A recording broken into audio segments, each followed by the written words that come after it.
പാലക്കാട് മണപ്പുള്ളിക്കാവ് വേലയ്ക്ക് എഴുന്നള്ളിച്ച ആന വിരണ്ടു. ആനയ്ക്കൊപ്പം സഞ്ചരിച്ചയാളുടെ കയ്യിലെ വിളക്കിൽ നിന്നും വഴിയോര കച്ചവടക്കാരുടെ പക്കലുണ്ടായിരുന്ന ഹൈഡ്രജൻ ബലൂണിലേക്ക് തീ പടർന്നതോടെയാണ് വിരണ്ടോടിയത്. പിന്നാലെ ആനയെ തളച്ചു.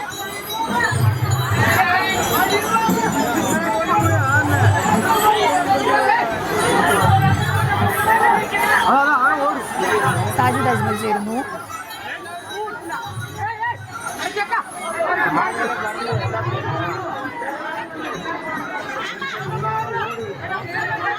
സാജിദ്, ഉത്സവകാലങ്ങളായാൽ നിരന്തരം ഇത്തരം വാർത്തകൾ വരാറുള്ളതാണ്. ആന വിരണ്ടോടിയതുമായൊക്കെ ബന്ധപ്പെട്ട് നിലവിൽ അവിടുത്തെ ഒരു സാഹചര്യം എങ്ങനെയാണ്? നജ്മ, പാലക്കാട് നഗരത്തിലെ ഏറ്റവും പ്രധാനപ്പെട്ട ഒരു ഉത്സവമാണ് മണപ്പുള്ളിക്കാവ് വേല. ഈ വേലയ്ക്കിടെയാണ് ആന വിരണ്ടോടിയത്.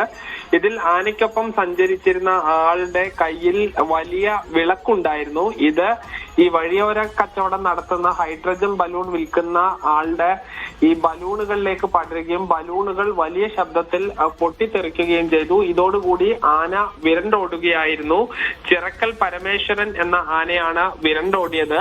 വളരെ പെട്ടെന്ന് തന്നെ ഈ പാപ്പാന്മാർക്ക് ആനയെ തളയ്ക്കാനായതുകൊണ്ട് വലിയ അപകടം ഒഴിവായി. ആളുകൾ പരിഭ്രാന്തരായി ഓടുകയും ചെയ്തു. ആർക്കും തന്നെ പരിക്കില്ല എന്നുള്ളത് ആശ്വാസകരമാണ്.